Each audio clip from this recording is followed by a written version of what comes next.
How did the seasons of Killian Hayes, Jerami Grant, and even Marvin Bagley go when he arrived with the Detroit Pistons? We'll review all three of their seasons in today's episode of the Locked On Pistons podcast. You are Locked On Pistons, your daily Detroit Pistons podcast. Part of the Locked On Podcast Network. Your team every day.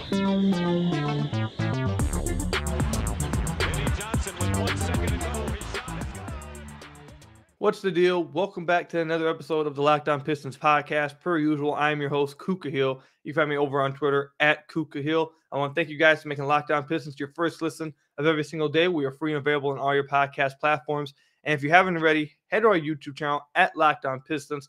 We're on our road to 3,000 subscribers, continuing to show Locked On to be the best and fastest growing fan base at the Locked On Network. So again, if you want to find the best way to support the podcast, head over to the YouTube channel and hit that subscribe button. I'd really appreciate it.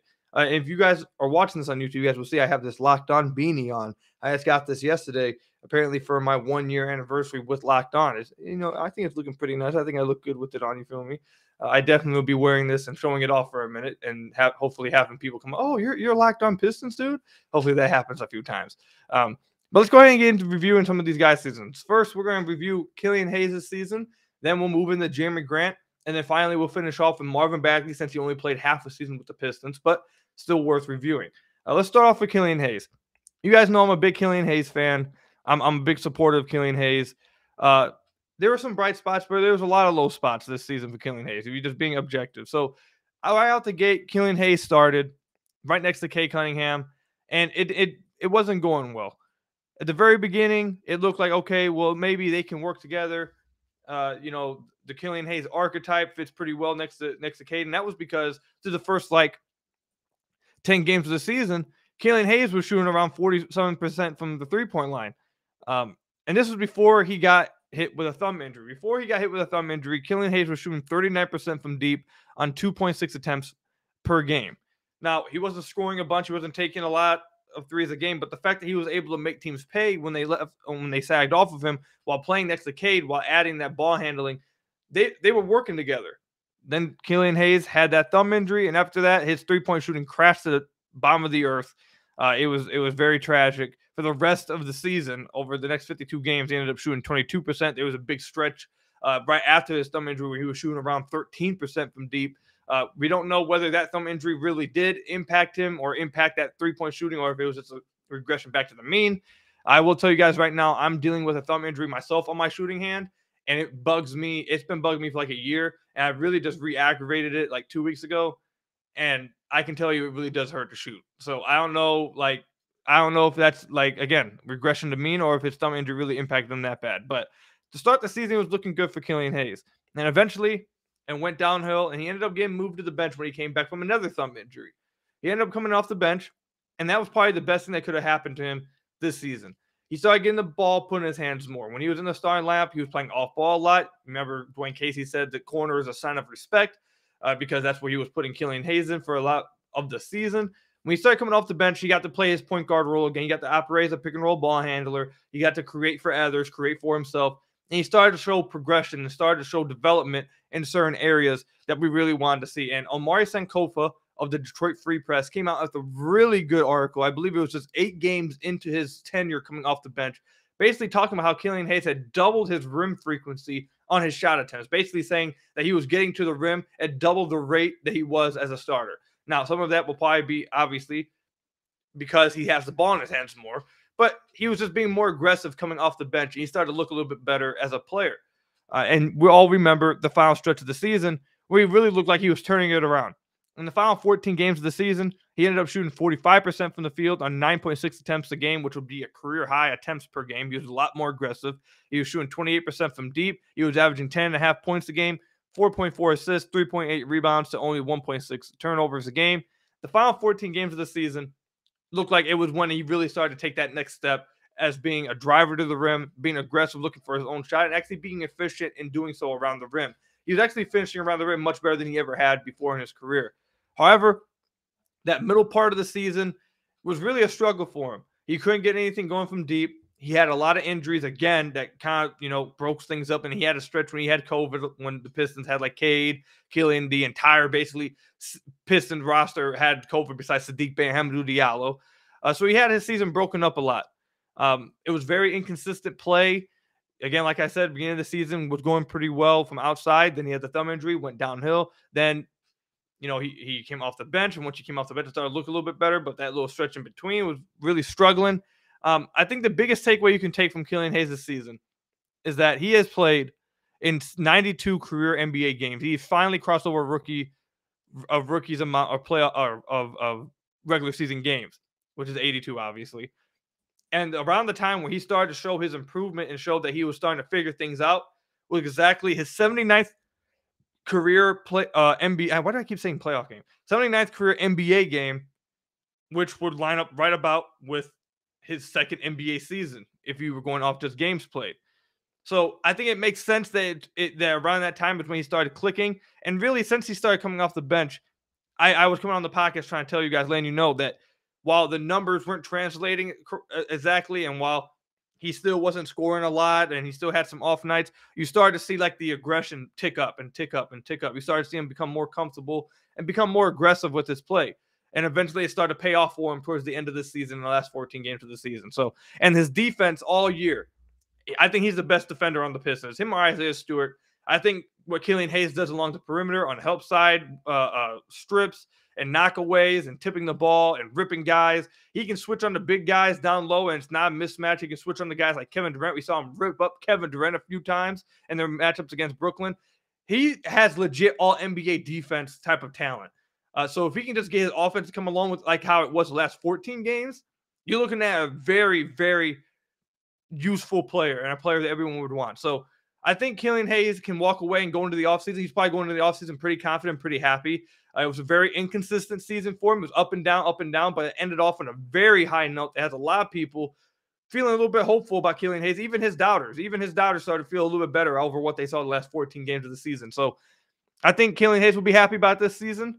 And hopefully going to the next season, we see him build off of what we saw the last quarter and a half of the season, where he was coming off the bench, being aggressive and trying to score the ball more, which really made his play look even better. So I like where we're going with Killian Hayes. I hope he continues to build off of it and continues to prove me right next season. But I thought it was a fine season, up and down season, but I think he'll go into the offseason feeling pretty good. When we come back, let's review Jerami Grant's season, a season that was headlined by a bunch of trade rumors all season long, ended up staying with the Detroit Pistons, a season that was headlined by whether he could fit with Cade Cunningham, Sadiq Bey. We'll talk about that when we come back from the ad break. But first, I have to tell you guys about one of our sponsors, Built Bar. You want to know what the best part about Built Bars? They're healthy and they're delicious. No more sacrificing delicious food for health. With Built Bar, you can have both, and it's easy. All you have to do is go to Built.com and order now. All Built Bars and Puff Bars are covered in 100% real chocolate. That means that with Built Bar, you can eat healthy and actually enjoy eating them. Have you ever tried the Puffs bar, though? We are going crazy for the Puffs. They're coming in crazy flavors like banana cream pie and even churro. Who doesn't want a protein bar that tastes like a churro? And they're only 140 calories. Sign me up. If that's not enough flavor for you, then you might want to try the Mix Box. The Mix Box comes with 12 different flavors of bars and Puff Bars. Built Bar makes sure that there is something for everyone to enjoy. You know what my favorite flavor is? You guys already know it. It's the peanut butter flavor. I'd always suggest that one. And there's all kinds of other flavors as well. You got coconut cream. You got raspberry, strawberry, blueberry, all kinds of flavors. Cherry Barcia, that's one of your guys' favorite ones. You can go check out all those flavors at Built.com.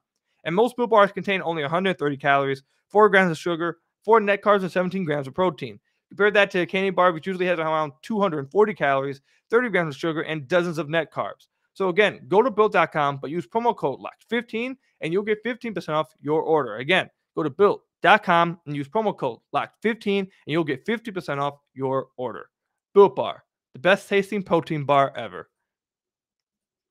So I want to thank you guys again for making Locked On Pistons your first listen of every single day. We are free and available on all your podcast platforms. If you haven't already, head to the YouTube channel at Locked On Pistons. Hit that subscribe button. It's the best way to support the podcast. I'd really appreciate it. But Jerami Grant's second season in the Motor City, he only ended up playing 47 games. The season prior, he only ended up playing 54 games. So he's yet to play in 60 games with the Pistons, which I don't know if it's a little problematic. He did deal with injuries a little bit. And I feel like towards the end of the season, he got shut down because the Pistons were tanking, basically. A little bit more severe his first season, but not so much his second season as much. But either way, it did happen, so that factors into some of the games he missed. But also, he's dealt with injuries in his 2 years with the Pistons. I know this last one that held him out for the majority of this season at the end was the calf injury. Again, I don't know how serious that calf injury was, or if that it was more just about tanking. I tend to think it was probably a little bit about tanking, basically, because you had a lot of the veterans sit, and you saw a lot more guys. You even saw games where Cade wasn't even playing, Sadiq wasn't even playing. So I don't think that calf injury was pretty serious. I think they were just tanking, to be honest. But in his second season with the Pistons, he shot 42% from the field, 36% from deep, around 84% from the free throw line, averaged 19.2 points a game, 4.1 rebounds, and 2.4 assists. Jerami, I don't think this season went very well for Jerami Grant. He struggled with his efficiency all season long. You guys remember like the first 20 or so games last season, or his first season with the Pistons, he was scoring like 25 points a game on incredible efficiency and really looked like he was becoming a bargain of a contract. Now, I still think his contract's good. His contract's still amazing, but he's not looking like he's just completely severely outplaying that contract anymore. He hasn't, since the first 20 games of last season, really scored that well on that type of efficiency, and he's really struggled to carry the load offensively. Now, he shouldn't be asked to do that anyways. He's not that type of player. He did come to Detroit to try to prove that maybe he could be. I don't think he's proven that. I think he's proven in his 2 years with Detroit that he's more than just like a fourth guy. I think he can be a third option of a team. He can be a guy that takes some of the offensive load off the stars or the 2 stars in the team. I think he's proven that. He's not just a guy you should just plant in the corners, have him catch and shoot all the time. He's definitely proven that not only can he create some with the ball in his hands, he can draw free throws, he can finish around the rim. So if this is the 2 years, if this is the final time we see Jerami Grant with the Pistons, I think both parties achieved what they wanted. Jerami proved that he could be more than the player he was before, and the Pistons are going to get some value out of a contract that is a good contract for him. So I think if this, like I said, I think if this is the 2 years, if this is the end of Jerami Grant's era with the Pistons, I think it worked out for two parties, or both the parties.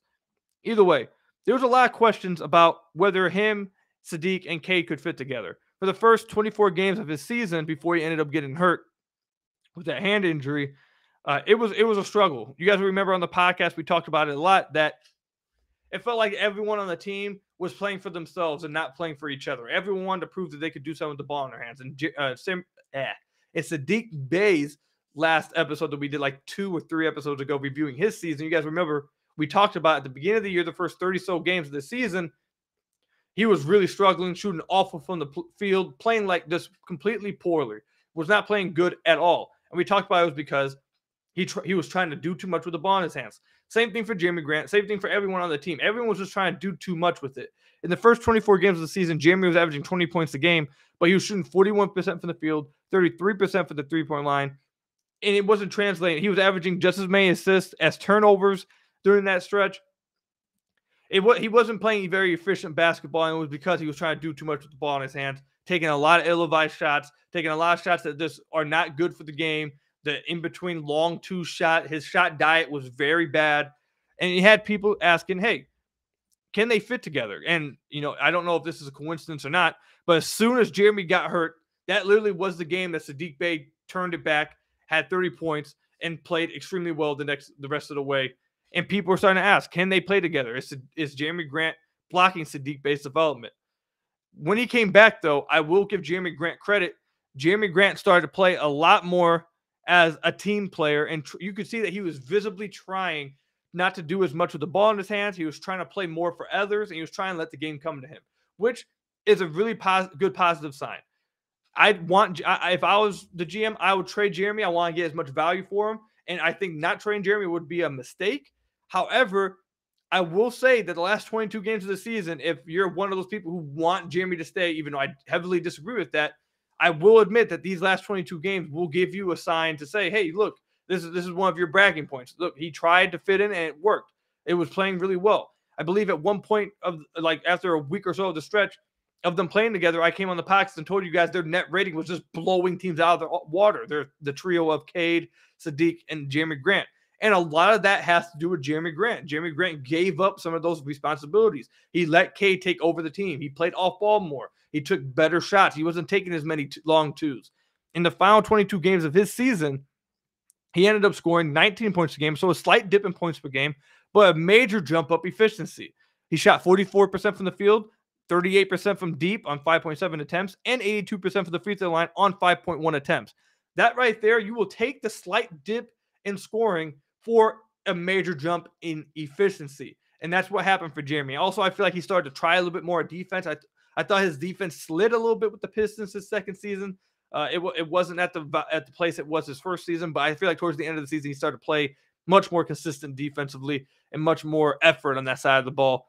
But overall, I feel like Jerami Grant's season was a tale of two seasons. Beginning of the season, he was trying to prove too much, had a very bad shot diet, and struggled. Then the second half of the season, he accepted that Cade was the guy, played his role, tried to play it at least a little bit better than he was at the beginning of the season, and paid off for him. You guys remember a few weeks ago on the podcast, we talked about a quote that Troy Weaver came out and said that him and Dwayne Casey, midway through the season, they came and had a talk with Jerami and told him and basically said that they talked with him about playing a more efficient, that was a quote, efficient style of basketball. And that 100% has to do with the fact that he was taking so many long twos and so many tough mid-range shots. That's just not a good brand of basketball. Jerami started to take more threes. He started to take a lot more shots at the rim, which translated to more free throws, which he's really good at doing and really good at hitting. And he still took a lot of he took his fair share of mid-range shots, but they weren't from 23 feet, 22 feet from the rim. It was more reasonable mid-range pull-ups. So you can live with those. And he took advantage of mismatches a little bit more. So the second half of Jerami Grant's season showed what he can do and show how he could play when he has a clear alpha on the team and a clear role that he's just not the guy, which I think should speak a little bit louder to other teams who are trying to contend and trying to get him that already have a star and just want him to plug in and play. I think that should raise his trade value, make teams want him a little bit more, which we'll see in the offseason. But again, I will admit, for those of you who want Jerami to stay on the team or are fans of Jerami, those final 22 games are what you guys should be talking about. That's your bragging rights, because he did try his hardest to reel back in and try not to do what he was trying to do at the beginning of the season. I have questions whether that's something he'll be able to do for a totality of the season. I will respect the fact that he tried to do it over the last 22 games. However, I just don't know if that's something he'll be able to do for a consistent full season.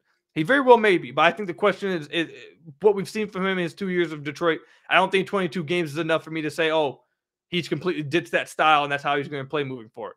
So it's going to be interesting to see how the whole Jerami Grant situation plays out in the offseason. But again, I thought Jerami could probably be going to the offseason as well. Killian Hayes went into the offseason happy. I think Jerami can go into the offseason pretty happy.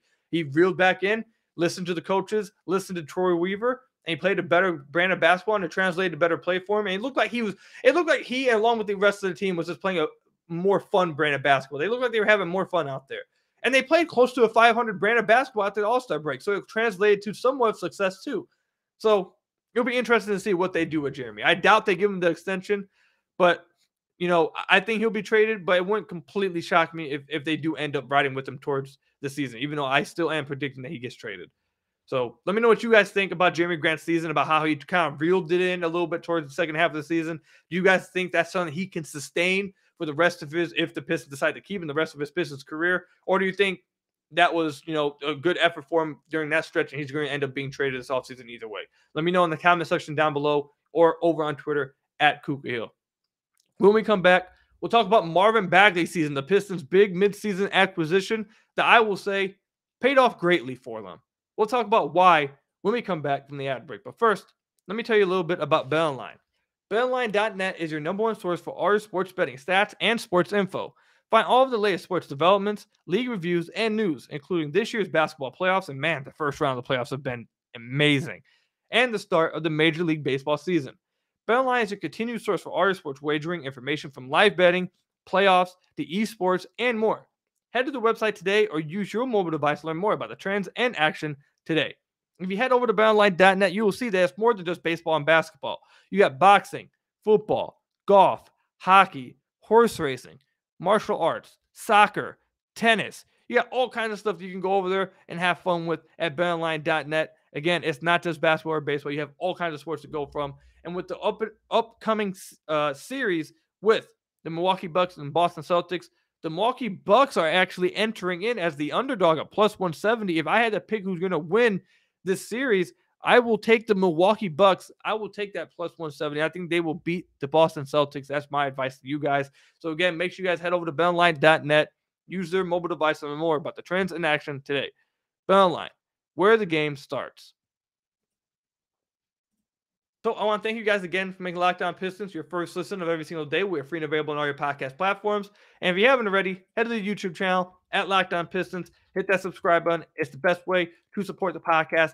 I'd really appreciate it. On the road to 3,000 subscribers, continuing to show Locked On to be the best and fastest supporting, best and fastest growing fan base at the Locked On Network. Again, hit that subscribe button. I'd really appreciate it. But Marvin Bagley played really well in his time with the Detroit Pistons over the last 18 games of his season. He did end up getting hurt, which is something that's just been the story of his career. It'll be interesting to see if he's able to stay healthy at any long stretches of his Pistons career if he does indeed resign, which I think he will. But in the 18 games he played with the Pistons, 8 of them he started, 10 of them he came off the bench. He averaged 14.6 points a game, 6.8 rebounds. He shot 55% from the field, just 23% from the three-point line, and 59% from free throw. Not great shooting percentages from outside, but that's not really his game anyways. You'd like to see him get that free throw percentage up more because he is pretty good at drawing free throws. But outside of that, I thought he was – and his defense. His defense is incredibly troublesome, like very bad. So he needs to improve in those areas. But outside of that, I think he was absolutely what the doctor ordered. The Pistons desperately needed a vertical threat all season. I prayed for it all last offseason. You guys remember I was preaching for a lob threat, preaching for an athletic big, preaching for a guy who can have some kind of interior presence offensively. And it was quite clear throughout the entire season that was their biggest issue. It was so clear that after the season, Troy Weaver came out and said he had to apologize to Dwayne Casey because he knew that he saw that he did not equip Dwayne Casey with what he needed interior with athleticism and finishing around the basket. He said that himself. And we talked about why I loved hearing that from Troy Weaver, because that's taking accountability and realizing, hey, I messed up, let's go correct it, instead of continuing to hit your head against the wall and do something stupid. I really like hearing that from your GM. But either way, he went out and got Marvin Bagley. He was exactly what the doctor ordered. And looking at his synergy chart right now, let me read you guys some of this. As a pick and roll man, he was in the 86th percentile during his time with the Pistons. Putbacks, offensive rebounds, 81st percentile. Transition, 87th percentile. On cuts to the rim, which is like little baseline cuts when they would drop it off to him, those kind of plays, 90th percentile, scoring 1.5 points per possession. And what's even better about this, around the basket on non-post-ups, he was in the 92nd percentile finishing around the basket. This dude is incredible at finishing around the basket. He knows how to utilize his length. He knows how to utilize his explosiveness. He has nice touch around the rim.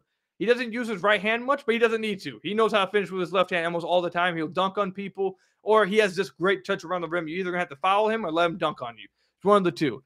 And his quick jump, we talked about this with the Sacramento Kings Locked On host, Matt George, when the Pistons initially traded for Marvin Bagley. He talked about how quick of a jump Marvin Bagley has. He explodes off the ground very quickly and catches defenders off guard. And the Pistons took advantage of this immediately. It felt like him and Cade immediately had insane chemistry. Cade connected with him with a ton of alley-oops, including one. Who was it on? Was that on Julius Randle when he caught the reverse? He caught the alley-oop and did reverse dunk on Julius Randle. That was one of the best play, if not the best play of the Pistons season. That was absolutely absurd. That was wild. That was a crazy-ass play by Marvin Bagley. But overall, it was just exactly what the doctor ordered. He played exactly what the Pistons need, a vertical threat around the rim, incredible offensive threat inside, exactly what they needed. He doesn't bring it as much defensively. He needs to improve in his outside shooting and his free throw shooting. But as far as it comes to being a lob threat and a vertical threat and finishing around the rim and bringing a threat in the pick and roll that forces defenses to suck in when he dives to the rim and opens up kickouts and opens up stuff for Cade Cunningham as the ball handler, it just opens up so much more when you have someone who actually is a threat inside. And he provided that for the Pistons instantly. It was great to have Marvin Bagley. And I just want to read this number real quick. In his time with the Sacramento Kings this season, or before he was traded in those 30 games, the average distance of his field goal attempts was 10 feet from the rim. With the Pistons, it was nearly 2 feet shorter, 8 feet from the rim, which means the Pistons were getting him better shots, playing him better, playing him in a role that was better for him, and getting him closer to the rim. He shouldn't have been taking outside shot. I really don't get what was going on in Sacramento. But another step that really just jumps off the wall and lets you know that the Pistons used him in a much better way that Sacramento was using him was this number right here. The percentage of field goals he was assisted on from 2-point range, he was at 59% before he joined the Pistons this season. And heck, throughout his career, he was at 51%, 63%, 62%, 65%. With the 18 games he played in Detroit, he was at 72% of his 2-point field goals assisted. 72%. Which means, like I told you guys when they initially traded for him, what I wanted to see the Pistons do, what I wanted to see Dwayne Casey do, was make life easy for him. He's a dude who could feast off simply getting lobs, dump-offs, passes on cuts. He in transition, he doesn't need to have the ball in his hands trying to create for himself. He doesn't need to be trying to create threes or create pull-ups or post-up opportunities. Limit those and just let him feast off others and use his explosiveness and his finishing ability around the rim. Make life easier for him. And the Pistons did that, and he enjoyed playing the best basketball of his career. Another number that would jump off to you guys is 34 dunks with the Pistons compared to 18 dunks in 30 games with the Sacramento Kings this season. The Pistons just used them in a much better way than the Sacramento Kings used them. Again, I'm so confused about how the Kings were using them. I don't get why they were using them that way. And, maybe it just speaks to the Kings, no offense to Matt George and his fans, but people rag on the Kings for the way they use players and their decision-making. Maybe that's just part of it. I don't know. But either way, the Pistons used him in a great way when he joined Detroit, and I don't see him not coming back. I think the Pistons get a deal done with him. I think they come to like a verbal agreement before free agency even starts. And he was a great find by Torrey Weaver. He did exactly what they needed for him. It was exactly what the doctor ordered, like I said. I think he enjoyed a really good season with the Pistons. He talked about how he had never played with a guy like Kate Cunningham, like Killian Hayes, guys who looked to get him the ball, looked to make life easier for him instead of looking to score. I think it's a perfect fit for him and the Pistons. So I really do think that he will probably have a verbal agreement with the Pistons before free agency even starts. You'll get that notification as soon as 12:01 hits at free agency. So that's all I've got for you guys today on today's episode of the Lockdown Pistons podcast. Let me know what you guys think about the season reviews that we did in today's podcast in the comment section down below or over on Twitter at Kuka Hill. I want to thank you guys for making Lockdown Pistons your first listen of every single day. We are free and available on all your podcast platforms. Make sure you're making Lockdown NBA your second listen of every single day, from the first jump ball of the play-in tournament to the last position of the finals. Lockdown experts taking you deep inside the playoffs with insight and analysis affecting all 30 teams. Enjoy your guys' weekend. I'll catch you guys in the next one. And until then, I'll see you guys later. Peace out, everybody.